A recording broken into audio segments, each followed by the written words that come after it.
এমনিতে পুলিশের উপর যা হচ্ছে এটা হাতে তুলে নিতে পারে না। জুলাই সনদ বাস্তবায়ন আদেশের প্রতি এবং গণভোটের রেসপেক্টের প্রতি যে অ্যাপ্রোচ সরকার নিয়েছে, this is not good. 111 BNP own করে, জামাত ওন করে, তারা 8 সালে ভোটে গেছে না। একটা 32 নাম্বারকে কারণে অকারণে কি আছে 32 নাম্বারের মধ্যে আপনি বলেন? কে ঘোষণা করেছে, কে আগে করেছে, কে কার নামে করেছে, ডাইরেক্ট করেছে কিনা, রেডিওতে শুনেছে কিনা। হাই হাই দেখেন, যে যার কথা আপনি বললেন আসিফ মাহমুদ সজীব ভুঁইয়া, সে তো আসলে কথা কখনোই কম বলে না, এবং তাকে কিছুক্ষণ কথা বলতে দিলে অনেক কথা বের হয়ে যায়। কথাটাকে আমি সত্য অসত্যতা যাচাই করছি না, যাচাই করছি যিনি কথাটা বলেছেন তার অতীত কর্মকাণ্ড, অতীত পদপদবী ছোট না, সর্বোচ্চ পদে উনি ছিলেন। ওই জায়গা থেকে যেহেতু কথা বলেছেন, আমি মনে করি যে এই কথার সম্পূর্ণ উত্তরটা সেই দিতে পারবে। তাকে রাষ্ট্রের কাছে আমার আবেদন থাকবে, তাকে রাষ্ট্র, আমরা এটার যেহেতু বিপক্ষে, কোনো ডিপ স্টেট তো থাকার কথা না, একটা স্টেটের মধ্যে ডিপ স্টেট, আমি শুধু শুনি যেহেতু একটা ক্লু পাওয়া গেছে, তাই আমরা মনে করি যে তাকে সার্চ করা হোক, সেই কথাটা সত্যতা বলবে, যে কোনোভাবে বলবে, হোক সে রাজসাক্ষী হিসেবে বলুক, আর না হয় সে বিরোধী দলের একজন প্রতিনিধি হিসেবে বলুক, যেভাবেই হোক আমি মনে করি কথাটা হালকাভাবে কথাটাকে ছেড়ে দেওয়া উচিত না। এ বিষয়ে সরকারের কোনো প্রতিক্রিয়া তো আমরা দেখছি না। সরকার তো আসলে অনেকটা ডার্কেই ছিল, সরকার তার ক্ষমতায়ও ছিল না, বিরোধী দলেও ছিল না সেই মুহূর্তে। সরকার তো এই ব্যাপারে বলতে পারবে না, সরকার বলতে পারবে জনগণের বলার উপর। যারা ওই মুহূর্তে ছিলেন তারা তাদের আপনার প্রতিনিধিরা, আমি শুধু আসিফ মাহমুদ সজীব ভুঁইয়া বলেছেন এটাই বলবো না, তার আশেপাশে যারা ছিলেন তখন, আমরা অনেক টকশো করেছি তাদের সাথে, তারাও কিন্তু অনেকে এই কথাটা বলেছেন যে কেন শেখ হাসিনা থাকলে ক্ষমতায় 2029 সাল নাগাদ থাকতো, আমরা মনে করি এই পর্যন্ত থাকবে ওই সরকার। কেউ কেউ তো বলতো 10 বছর, 20 বছর, 50 বছর এই সরকারকে দেখতে চায়, ইত্যাদি ইত্যাদি। কিন্তু দায়িত্বশীল ব্যক্তিরা যখন কথা বলতেন, যেহেতু সংসদ ছিল না, অনেক কিছু ছিল না, আমি টকশোর কথাই ধরি, বলতেন, অনেকেই বলেছেন যে 2029 সাল নাগাদ আজকের যারা বিরোধী দল, তাদের সাথে যারা অ্যালায়েন্স করেছেন বা বিরোধী দল, তারা বলেছেন এরকম। তা আমি মনে করি এই তারা কি বলেছেন ওটা সন্দেহের উপর বলা হয়েছে, কিন্তু আসিফ মাহমুদ যে কথা বলেছেন সেটা কিন্তু সন্দেহ না, সে কিন্তু একদম দাড়ি দিয়ে কথা বলেছেন যে তাদেরকে বলা হয়েছিল। তাহলে কে বলেছিল, কিভাবে বলেছিল, তারা কেন ছাড়লো, তাদের দেশপ্রেম, এই কথা অবশ্যই বলেছে সে, যে আমরা নির্বাচন চেয়েছি বা আমাদের দেশপ্রেম আছে, কিন্তু কে কে বলেছে যে সম্প্রতি অন্তর্বর্তী সরকার একজন উপদেষ্টা ব্রিগেডিয়ার শাখাওয়াত হোসেন, তিনিও কিন্তু কিচেন ক্যাবিনেটের একটা কথা বলেছেন, সেটি কি আসলে ডিপ স্টেট ছিল কিনা, যে তারা কোনো সিদ্ধান্ত নিত না, সব সিদ্ধান্ত বাইরে থেকে আসতো, এমন একটা কথা কিন্তু তিনি বলেছিলেন। আমি বলি যে এই যে উনার কথা, শাখাওয়াত সাহেবের কথা, এই কথাগুলো যদি আপনি সাজান, এবং আজকের যারা বিরোধী দলে যারা আছে, আমি সরাসরি বিরোধী দলের কথা বলছি না, অ্যালায়েন্সের কথাও বলছি, যারা এই কথাগুলো বলতেন তাদের কথা সাজালে তো একটা হিসাব আসবে, অ্যাপ্রক্সিমেট। আমরা একটা অঙ্ক করি কিভাবে, মনে করি দিয়ে শুরু করি, কিন্তু শেষে কিন্তু আর মনে করি না। তো ওই হিসাবটা আসলে সরকার যদি মনে করেন, আমি মনে করি সরকার করবেন কিনা আমি জানি না, কারণ সরকারের সামনে অনেক কাজ, সরকার কাজ নিয়ে ব্যস্ত আছেন।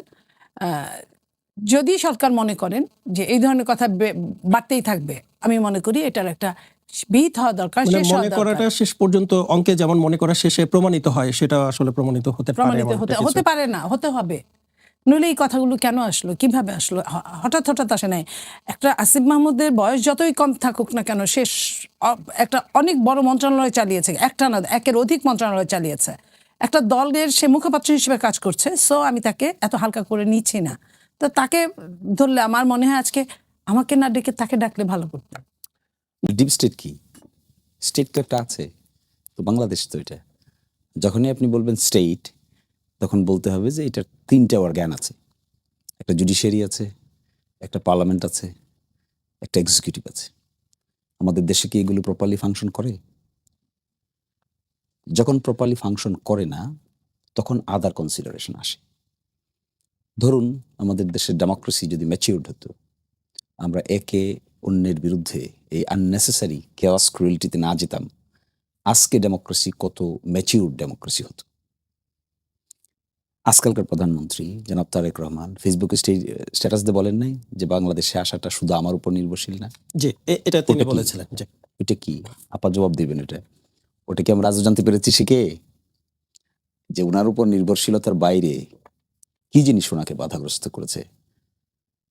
5ই আগস্ট এদেশে হয়েছে 2024 সালে। 24 সাল গেল, 25 সাল গেল। কোয়েশ্চেন, সিরিয়াস কোয়েশ্চেন কি? সেটাও লুক ইনটু করবেন। কে, কারা, কোথা থেকে? এনএসএফ সার্টিফাইড স্বজন সিপিবিসি পাইপ। পাইপ ভালো, ভালো। কিভাবে? একটা পরিবারে হাজব্যান্ড ওয়াইফ যখন গোলমাল করে তখন তৃতীয় পক্ষের দরকার হয় মেডিয়েশনের। গোলমাল না করলে, প্রপার ফ্যামিলি হলে তাহলে বাচ্চারা কি হয়? আমাকে উত্তরটা দিতে জি, দেন। please, sure, please, বাচ্চারা sure. উত্তরটা দিতে দেন। হেলদি চিলড্রেন ডেভেলপ করে। আর যদি আপনি সারাক্ষণই ঝগড়া করবেন, বিবাদ করবেন, তখন তৃতীয় পক্ষ আসবে মিটমাট করার জন্য। ভালো না তো এটা। কিন্তু আপনি ঝগড়া ছেড়ে দেন, তাহলে তো তৃতীয় পক্ষের দরকার নেই।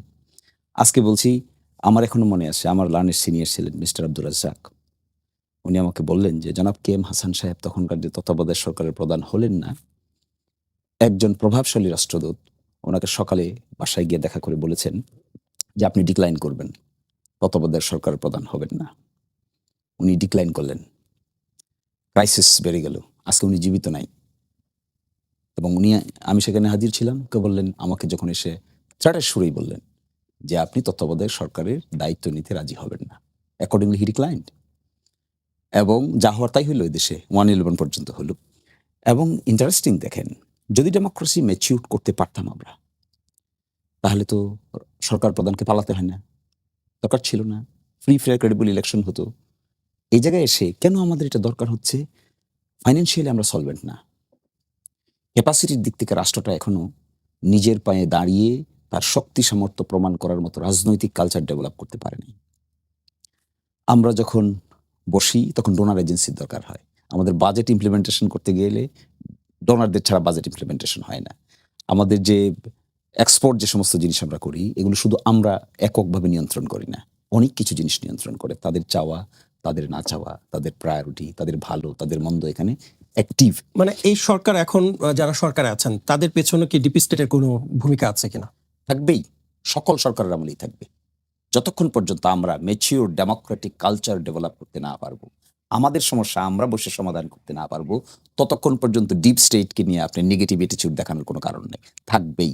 এইরকম স্টেটে, এইরকম সরকারি ফাংশনে, এইরকম অ্যাডমিনিস্ট্রেটিভ মেকানিজমে সেলফ সাফিসিয়েন্ট যতক্ষণ পর্যন্ত আপনি হতে পারবেন না। বাংলাদেশের রাজনীতিতে ভারতের ভূমিকা আছে না? Can you deny it? Can anybody deny it? আর গতকালকে ভারতের সরকার মানে না পারার কোন কারণ নাই। কারণ নেই। গতকালকে ভারতের সরকারের দুটো স্টেটমেন্ট আছে, দুটো স্টেটমেন্ট পড়বেন। আর 1 বছর আগে ভারতীয় সরকারের দুটো আচ্ছা, statement। তাহলে কি এই যে এই ডিপ স্টেটের কথা যখন সামনে এলো, তাহলে এই যে এখন সরকারের একটি গুরুত্বপূর্ণ পদে যিনি আছেন তিনি অন্তর্বর্তী সরকারের আমলে উপদেষ্টা ছিলেন, নিরাপত্তা উপদেষ্টা ছিলেন। এটিও কি ডিপ স্টেটের কোনো চাপ ছিল কিনা? আবার আসি আমরা, তাহলে আবার যেতে হবে, ওই ডিপ স্টেট কিন্তু সারফেসে থাকে না। তাহলে কি করে ওরা? ওদের বিভিন্ন স্টেক থাকে একটা গভর্নমেন্ট ফরমেশন কিংবা গভর্নমেন্ট ফর্ম হয়ে যাওয়া আসার সঙ্গে। এই গ্রুপ অফ পিপল দেশ চালালে তাদের কিন্তু ইন্টারেস্ট থাকে। ওই ইন্টারেস্টে তারা চায় এই গ্রুপ অফ পিপলকে নার্চার করতে। আপনি দেখবেন পৃথিবীর বিভিন্ন দেশে যে সমস্ত জায়গায় মাস আপসার্চ হয়েছে, আরব বসন্ত হয়েছে, এই সমস্ত জায়গায় আপনি দেখবেন 10 বছর 20 বছর ধরে বিভিন্ন ফরেন পাওয়াররা ইয়তদেরকে আস্তে আস্তে আস্তে আস্তে গড়ে তুলে এক্সপ্রেস ওপিনিয়ন এক্সপ্রেস করার জন্য। ফলে আসিফ যে কথা বলছে, এই জন্য তাকে ইন্টারোগেশনে আনতে হবে। It's not at all necessary, this is vindictive, this is open secret. এখনো আছে এই দেশে, থাকবেই। আপনি এখন বাজেট করবেন, আমার আপারা সরকারে আছেন, বাজেট করবেন না? করুক দেখি নিজের পায়ে দাঁড়িয়ে পূর্ণাঙ্গ বাজেটটা করতে পারে কিনা, নাকি ফরেন ডোনেশন লাগে? এখানেও ডিপ স্টেটের সহযোগিতা লাগে না। আমি বলছি এই ফ্যাক্টরগুলোকে আপনি বা আমরা এখন নেগেটিভ দেখছি না, ডিপ স্টেটকে নেগেটিভ। একটা সরকার যখন থাকে, it depends on how the government can play with those power. Government যদি সাকসেসফুলি প্লে করতে পারে, তাহলে ডিপ স্টেট অনেক সময় ইউজফুল হয়। একটু সরল প্রশ্ন করি, তাহলে এই যে ডিপ স্টেট আসলে কারা একটু আপনি দেখতে বুঝতে চাই পাবেন না। আপনার কাছে। আপনাকে যদি বলি আপনি অন্ধকার ঘরে একটা কালো কাপড় খুঁজেন, পাবেন? ঘরটা তো অন্ধকার, কালো কাপড় তো আপনি দেখতে পাবেন না, কালারের মধ্যে বিলীন। এক্স্যাক্টলি আমাদের দেশে যেখানে বসে আমরা আলোচনা করছি, তাদের বাংলাদেশ পরিচালনায় স্টেক আছে না? সরকার যেই আসুক যেই যাক, মিডিয়া হাউসগুলো স্টেক আছে না? দেখতে পান? দেখতে পাই আমরা কেউ? কিন্তু নিশ্চয়ই পছন্দ অপছন্দের বিষয় আছে, আছে, থাকতেই হয়। এবং এই জিনিসগুলো আসিফ যে কথা বলেছে আমরা তখনও শুনতাম, অমুক প্রস্তাব দিচ্ছে এত সাল পর্যন্ত, অমুকে প্রস্তাব দিচ্ছে এত সাল পর্যন্ত। এসব কিছুর কেন্দ্রবিন্দু কি? কারণ আমরা ডেমোক্রেসি বিল্ড আপ করতে পারি নাই। এই জন্য যখনই আমাদের মধ্যে সরকার পতন হয় তখন ওই শক্তিগুলো যার যতটুকু স্টেক আছে তারা একটা নিয়ন্ত্রণ কিংবা নিজস্ব লোক ফিট করার চেষ্টা করবেই। এটা আমাদের দোষ, এটা তাদের কোনো দোষ না। না, শেখ হাসিনা যখন ক্ষমতায় ছিল তখনও কিন্তু বহির শক্তি থেকেও কিন্তু তাকে নানা সময় নানা ধরনের পরামর্শ প্রলোভন দেখিয়েছিল। হয়তো তিনি সেটি শুনলে হয়তো তাকে যাওয়া প্রয়োজন হতো না, এরকম। এক্স্যাক্টলি। এখন দেখেন, যেমন এখন দেখেন, এখন বিরোধী দলে আছি আমরা না? সরকার যদি এখন পার্লামেন্টকে পাশ কাটিয়ে যা ইচ্ছে তাই করে, তাহলে ডিপ্লোম্যাটস যারা আছে তারা এগুলো জানতে চাইবে, বিরোধী দলের কাছে প্রশ্ন উত্তর জানতে চাইবে। আমরা ডিপ্লোম্যাটসদেরকে নিয়ে মিটিং আয়োজন করব, ব্রিফ করব, ইফতার পার্টির আয়োজন করব, কথা বলবো। অতীতে আমরা দেখেছি না যে তখনকার সরকার ডিপ্লোম্যাটদের দিয়ে মিটিং করতেও দিত না, কারণ তারা চাইতো না যে তাদের এই ইনফরমেশনগুলো এখানে শেয়ার হোক, আলোচনা হোক। সরকার যদি অ্যাকোমোডেটিভ হয়, ডেমোক্রেসি যদি ম্যাচিউরড হয়, পারস্পরিক আলাপ আলোচনার মাধ্যমে যদি সমাধান করা যায়, তাহলে তো আর থার্ড পক্ষের কোনো প্রয়োজন নেই। তাহলে এটা করে কে? তাহলে এই যে পার্লামেন্টের কথা যখন বললেন, বর্তমানে যে পার্লামেন্ট চলছে এখানে কিন্তু নানা ধরনের সংকট তৈরি হয়েছে। বিরোধী দল বলছে যে তারা রাজপথে নামবেন, রাজপথ তাদের খুব পরিচিত এবং চেনা পথ, এমন কথাও কিন্তু তারা বলেছিলেন। তো সেক্ষেত্রে রাজপথে যদি নামেন তাহলে সেক্ষেত্রে ডিপি স্টেটের আরো সুবিধা হবে কিনা বা তারা আরো সুযোগ পাবে কিনা, মানে এই সুযোগটাই বিরোধী দল আসলে দিচ্ছে কিনা? আমরা বলেছি যে আমরা পার্লামেন্টের ভিতরে কনস্ট্রাকটিভ অপোজিশনের ভূমিকা পালন করতে চাই। আমরা রাস্তায় পারতপক্ষে যেতে চাই না। Government should not take any initiative which will ultimately force us to go to the street. এটা আমরা চাই না। আমরা চাই পার্লামেন্টের বাউন্ডারির ভিতরে যতটুকু আমাদের ইন্টেলেকচুয়াল ক্যাপাসিটি আছে আমরা আমাদের কন্ট্রিবিউশনটুকু রাখতে চাই to restructure the nation for future. কিন্তু যদি এমন হয় গভর্নমেন্ট অযৌক্তিক কর্মকাণ্ড চালিয়ে যেতেই থাকে, তাহলে পার্লামেন্টে তো তার অ্যাবসলিউট মেজরিটির জন্য যদি অ্যাবসলিউট স্টেপ নিতে থাকে, ignoring all public interest, then what would be the alternative? তাহলে ডিপ স্টেটকে ইনভাইট করার ক্ষেত্রে শুধুমাত্র বিরোধী দলকে দোষ দিতে হবে না, government is also held responsible. জি, ধন্যবাদ আপনাকে। জনাব নীলুফার চৌধুরী মনি, একটু আসতে চাই আপনার কাছে। জনাব শিশির মনি একটি প্রশ্ন রেখেছেন, সেটি হচ্ছে সম্প্রতি তারেক রহমান যখন দেশে ফিরবেন তার আগেই তিনি একটি স্ট্যাটাসে বলেছিলেন যে দেশে ফেরা তার একার উপর নির্ভর করে না। সেটি আসলে কেন বলেছিলেন? এই প্রশ্নের উত্তর একটু জানতে চান শিশির মনি, আমিও জানতে চাই। দেখেন, এটা উনি বলেছিলেন আমার একার উপর ডিপেন্ড করে না, ঠিক আছে? এই কথাটা শিশির মনির বললেন, এটা বলবেন আমি জানতাম। এটাই কিন্তু প্রমাণ করে না যে এটা ডিপ স্টেটের কাজ। যদি ডিপ বলতে অনেকেই বলছে, এত ঝানু ঝানু ব্যারিস্টার তারা বলছে তারা বুঝে না ডিপ স্টেট। তো আসলে এরকম বাতাসে ছাড়া মানুষের জীবন চলে না। এখন বাতাসকে কিভাবে মূল্যায়ন করবে? বাতাস তো আমরা কেউ দেখি না। ওইভাবে যদি বলে আমার কিছু বলার নাই। আমি নিজেও বুঝি না ডিপ স্টেট, আমি নিজেও বুঝি না, কিন্তু আমি অনেকটা বুঝি যে কথাগুলো ভেসে আসে ওটাই যখন কার্যকরিতে পরিণত হয় তখন আমারও সন্দেহ জাগে, কি জানি কি হয়েছে কিনা। কিন্তু আমাদের মাননীয় প্রধানমন্ত্রী যে কথাটা বলেছেন সেটা কিন্তু তাদেরকে লক্ষ্য করে বলেছেন তা কিন্তু না। আপনি দেখেন, ইন্টারিম গভর্নমেন্ট প্রধান উনি গত ঈদের পরে 1 বছর আগে, এই যে আপনার প্রায় 1 বছর, জুন মাসে কুরবানি ঈদের পরে উনি লন্ডনে নিজে গেলেন বসার জন্য, এবং আজকের যিনি পররাষ্ট্রমন্ত্রী উনিও গেলেন, পররাষ্ট্রমন্ত্রী। এটা তো বাংলাদেশেই হতে পারতো না? উনি তো তাকে আনতে পারতেন। তো এটা তো তার উপরেও ডিপেন্ড করেছিল ওই মুহূর্তে। এবং আপনি খেয়াল করেন এই লাইনটা বলার পরে 1-1.5 সপ্তাহের মধ্যে কিন্তু সব কিছু কিন্তু সিরিয়াসলি কমপ্লিট হয়ে গেল। শুধু কমপ্লিটই হলো না, একদিনে ভোটার হয়ে গেলেন, আপনার এনআইডি কার্ড হয়ে গেল, ভোটার হয়ে গেলেন, এগুলো 1-2 দিনেই সব কিছু হয়ে গেল, ছুটির দিনে। হ্যাঁ, তো এই জিনিসগুলো কিন্তু আটকে থাকলো না। রাষ্ট্র চেয়েছে তাই ছুটির দিনে। রাষ্ট্র তার নিজের কর্মপরিধির জন্য, কর্মের জন্য কোনো বিশেষ সময় বেছে নিতে পারে, যদি সময় হাতে না থাকে, এটা রাষ্ট্রের উপর ডিপেন্ড করে। তো এই জায়গাগুলো রাষ্ট্র তখন করলো। তাহলে কেন এই বৈঠকটা কেন লন্ডনে গিয়ে করতে হলো? সেটার আগেও তো এই ঘটনাটা উনি আসতে পারতেন, ওনাকে আসতে দেওয়া হতো। এই জিনিসগুলো আমরা যদি চিন্তা করি যে ওই সময় রাষ্ট্রের, যেটা আসিফ বলেছেন, যদি এটাই হয় যে আমাদেরকে থাকতে বলেছে, থাকার প্রয়োজনই হয়তো বা বিএনপির চেয়ারম্যানকে দেশে আসতে দিতে তারা অনিচ্ছুক ছিলেন। সব কিছুতেই তারা মনে করেছিলেন যে তারা একটা কানে ফু দিয়ে আমরা হয়তো চলতে পারবো, আমরা হয়তোবা আমরা অনেক দিন থাকতে পারবো, বিশেষ করে 29 সাল পর্যন্ত তো অবশ্যই। কিন্তু তারা তো থাকেননি, তারা তো নির্বাচন দিয়েছেন। তারা যে থাকেন নাই না থাকতে পারেন নাই এটাও ব্যাপার। যে মানুষটি এই কথাটা বললেন তাকেও তো নামাতে কত ব্যাক পেতে হয়েছে। নিজে থেকে তো নাহিদ যেমন নিজে থেকে রেজিগনেশন দিয়েছিলেন, তারা কিন্তু ওইভাবে দিতে চান না, একদম নির্বাচনের আগে তাও দেন কিনা এরকম একটা অবস্থা ছিল। তো তারা যে নিজেরা যেতে চান না এটা তাদের অনেক কর্মকাণ্ডে বোঝা গেছে।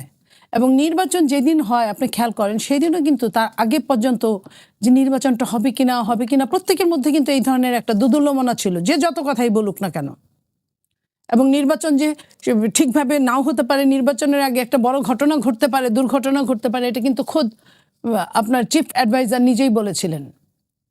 অন্যরা তো বলেছিলেনই, উনি নিজেও এই কথাটা বলেছিলেন একের অধিকবার, যে নির্বাচনের আগে বড় কোনো দুর্ঘটনা ঘটতে পারে। তো এই জায়গা থেকে প্রমাণ হয় যে তারা আপনার, এখন তো কেউ বলে না, এখন সবাই কিন্তু সমালোচনা করে ইন্টারিম গভর্নমেন্ট প্রধানের।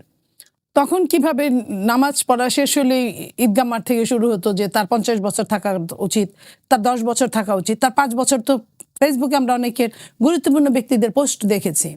তো এই জায়গা থেকে তাদের যে থাকার ইচ্ছে ছিল, তাদেরকে তারা যাদেরকে মাস্টার মাইন্ড বলেছিল অথবা তাদেরকে যারা নেপথ্যে রেখেছিলেন, তাদেরও যে রাখার ইচ্ছে ছিল, তারাও কিন্তু ওপেন এই কথাগুলো বলেছে যে আমরা এত তাড়াতাড়ি নির্বাচন চাই না, আগে আমরা আরেকটু পুক্ত হই বা কিছু। তো এই জায়গাগুলো থেকে আমি বলতেই পারি, এবং আমার নেতা ওনার ওই কথায় প্রমাণ করে না যে ডিপ স্টেট চায় না বলে উনি আসতে পারেন না। আর আরেকটা কথা বলেছেন আমাদের বিরোধী দলীয় নেতা, যে ভারতের চাপ বা অন্যান্য চাপ, সমস্ত পৃথিবীতে এখন যে অবস্থা, জিও পলিটিক্সের যুগ, এই জিওতে চাপ নাই হেন দেশ বোধহয় খুঁজে পাওয়া যাবে না। যারা মুরল, যারা বিশ্বকে চালায়, তারাও কিন্তু চাপের মধ্যে থাকে। ইরানের দ্বারা আমেরিকা চাপে থাকবে, এটা তো আমেরিকা চিন্তা করে না, ভাবছে 1-2 ব্যাপার, একটা বোতামে চাপ দিলেই ইরান ঠান্ডা হয়ে যাবে। তো তারাও কিন্তু চাপের মধ্যে, যে ইসরায়েল এত কিছু করছে সারা বিশ্বে, সেও চাপের মধ্যে আছে। তারও নেতা মারা গেছে কি না যায় নাই সেটাও কিন্তু তারা সবকিছু প্রকাশ করে না। তো সেই জায়গা থেকে বলতে চাই, এই চাপ নিয়ে আমাদের থাকতে হবে। আর প্রতিবেশী দেশ যদি 3 দিকে যদি একটা দেশ হয়, তাহলে তো বলাই বাহুল্য। আমরা চাই বা না চাই, তাদের বাইরে আমাদের সব সময় যাওয়া সম্ভব হয় না, তাদের বাইরে। কারণ এই যে দেখেন, এই যে তেলটা এখন আসছে, তার উত্তর পেয়েছেন। আমি বলি, এই যে তেলটা আসছে, আমি আরেকটু লেন্দি করছি এখানে, তেলটা আমার যে জনগণের কি যে কোনো মূল্যে তেল দরকার। এখন আমার তো অন্য কোনো ওয়ে নাই। তো যে ওয়েটা আমার থাকবে, আমার যখন মৃত্যু পথযাত্রীর কাছে সবকিছুই হালাল সেই মুহূর্তে। তো আমার সম্পর্কটা তো ওই জায়গাটায়। যেহেতু আসলে একটা প্রশ্ন আপনাকে করতে চাই, সরকার তো বারবার বলছে যে তেলের কোনো সংকট নেই, যথেষ্ট পরিমাণ মজুদ আছে, কিন্তু আমরা তো পেট্রোল পাম্পগুলোতে তার প্রতিফলন দেখতে পাচ্ছি না। মানে সরকার কি এই বিষয়টিকে লুকাতে চাচ্ছে কিনা, বা এই সংকটটা সামনে অনেক ভয়াবহ যদি ইজি করে দেয়। বাংলাদেশের মানুষের যে নেচার, মানুষ যে ঘরের মধ্যে যে বন্দি করে রাখতে পারে, এটা বিশ্বের অন্য কোথাও নাই।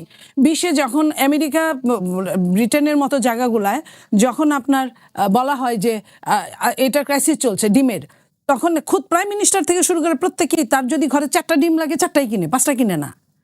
কিন্তু বাংলাদেশে এমন, সে 400 ডিম কিনে, তার সামর্থ্য থাকলে কিনে ফেলে রাখবে ঘরের মধ্যে। আচ্ছা, কেন কিনবে না? আপনি আমাকে এটা একটু বলবেন যে কেন কিনবে না? কারণ পেট্রোল পাম্পগুলোতে গেলে তো তেল পাওয়া যাচ্ছে না, মানুষ তো এমনিতেই শঙ্কায় আছেন, তাহলে কেন যখন ইজি করে দিয়েছিল তখনই কিন্তু আপনি লাইনে যত পার্সেন্ট নিছেন। যখন ইজি করে দেওয়া হয়েছিল তখনও কিন্তু আমি আপনাকে বলি, প্রত্যেকটা গাড়িগুলোর কথা বলি, 50 থেকে 100 লিটার মিনিমাম তেল ধরে।